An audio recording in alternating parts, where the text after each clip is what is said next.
Alors,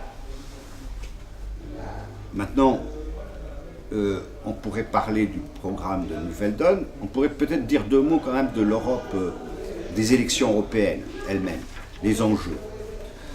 On nous dit que les enjeux, c'est l'extrême droite, hein, ou les extrêmes. Parce que bon, parfois on veut parler de tous les populistes et on met dans le même sac certains qui sont à gauche, certains qui sont à droite, mais parce qu'ils sont allés trop loin par rapport au discours dominant. Je pense que c'est une erreur. On peut pas faire ce genre de comptabilité. Parce qu'un élément caractéristique des nationalistes, c'est qu'au Parlement européen, ils se retrouvent chacun tout seul.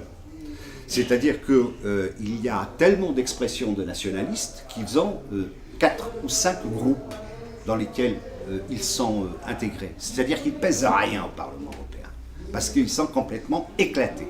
Donc ils ne font pas partie des premiers partis européens, et même avec ces élections, où on nous annonce la montée des nationalistes, des eurosceptiques nationalistes, de tout genre, modérés ou pas, eh bien, ils vont passer de quelque chose comme 80 à 120, mais ils ne vont pas bouleverser la vie du Parlement européen. Par contre, la vie du Parlement européen pourrait être renversée par d'autres tendances que l'on peut observer, qui sont que les sociodémocrates, comme ils sont, y compris avec certains socialistes français qui sont très bien et d'autres qui sont moins bien, vont progresser et devenir, ils sont sur le point de prendre la première place au Parti populaire européen. Ce qui pourrait avoir une valeur symbolique au niveau de l'élection et qui est à prendre en compte. Deuxième chose à prendre en compte, c'est que la somme du Parti socialiste européen plus des Verts, qui sont en perte de vitesse, d'après les sondages européens, et du Parti de gauche européen, plus les autres forces qui pourraient s'allier éventuellement dans ce groupe, comme Nouvelle Donne, eh bien,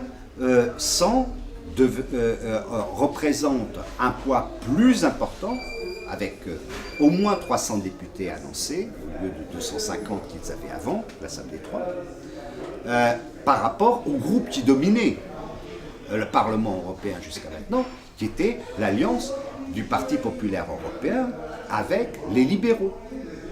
Donc, là aussi, on peut regarder qu'il pourrait sortir de ces élections des choses intéressantes. Et d'autant plus si, dans des pays comme la France, moi je l'ai subi sur une campagne électorale où j'ai été candidat, français, des Français à l'étranger, les abstentionnistes de gauche, c'est terrible. C'est leur effet, le score du Front National, s'il gonfle, c'est aussi par cette abstention de gauche.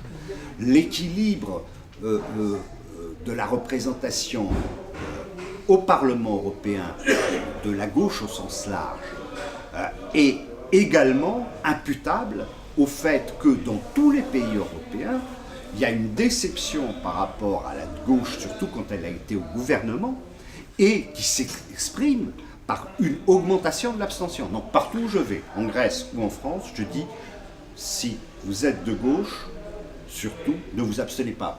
Votez là où vous voulez, mais ne vous abstenez pas. Ça, c'est le message numéro 1 pour les élections. Et votez Nouvelle Donne en France, bien sûr.